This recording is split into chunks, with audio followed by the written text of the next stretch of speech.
Je suis profondément outré, je dirais même offusqué par des réactions de mes compatriotes congolais. Je suis vraiment, franchement, je suis déçu par le comportement de certains de nos compatriotes.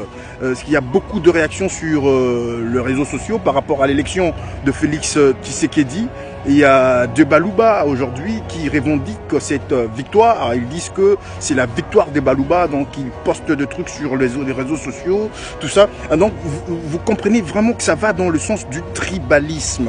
Alors moi, franchement, pourquoi je dis que je suis offusqué, je suis outré, c'est tout simplement parce que moi je pensais que le combat consistait à foutre Kabila et compagnie dehors. Le combat était de chasser Kabila, mais franchement, j'étais à côté de la plaque. Hein, donc je ne pense pas que je suis le seul. Il y a beaucoup de personnes qui pensaient ainsi.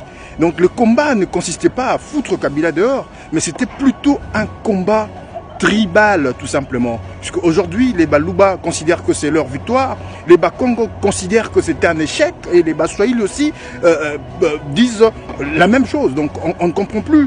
Donc le combat était franchement un combat tribal et non un combat pour le peuple congolais, un combat pour l'intérêt général. Alors je vais vous dire deux choses aujourd'hui, les amis.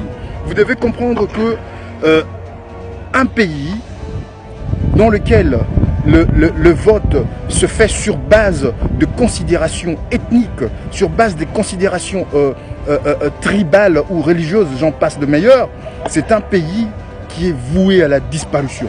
C'est un pays qui est en perdition. Donc c'est un pays qui ne peut jamais décoller. J'ai même ma main à couper. Le Congo ne va pas décoller si nous nous maintenons dans cette bassesse souterraine.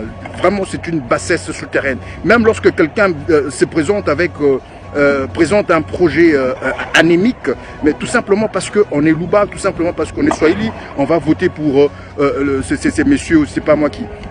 Ça, c'est la première chose. La deuxième chose, vous devez savoir que, mes amis, nous sommes pires que le blanc.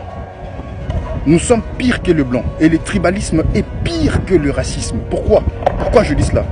Le tribalisme, c'est entre frères. Je préfère encore être rejeté par un étranger que d'être rejeté par mon propre frère.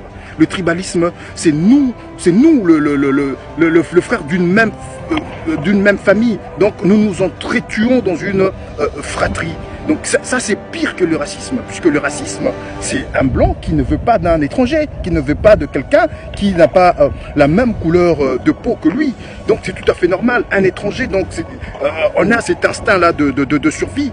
Et ça, c'est le cerveau reptilien, c'est tout à fait normal. Mais lorsque nous-mêmes, le Congolais, nous nous entre-déchirons, lorsque nous-mêmes, le Congolais, nous nous entretuons, c'est pire que le racisme, les amis. Alors arrêtons de critiquer le blanc, disons que voilà, ils sont racistes. Non, nous on est pire que ça. Parce que je n'ai jamais vu un Français de Paris critiquer un Français de Lyon ou un Français de Lyon critiquer un Français de Paris. Ça n'existe pas, ça n'a jamais existé. Donc les Français, ils n'ont pas ces considérations tribales. Donc un Français de Lyon est pareil qu'un Français de Paris. Donc ils sont sur le même pied d'égalité. Il n'y a pas de différence. Mais chez nous, il y a tout le temps des différences comme ça. Il y a de guerres ethniques, de guerres tribales. Et ça, c'est grave. Avec ces comportements-là, avec cette attitude, le Congo ne va jamais décoller, les amis.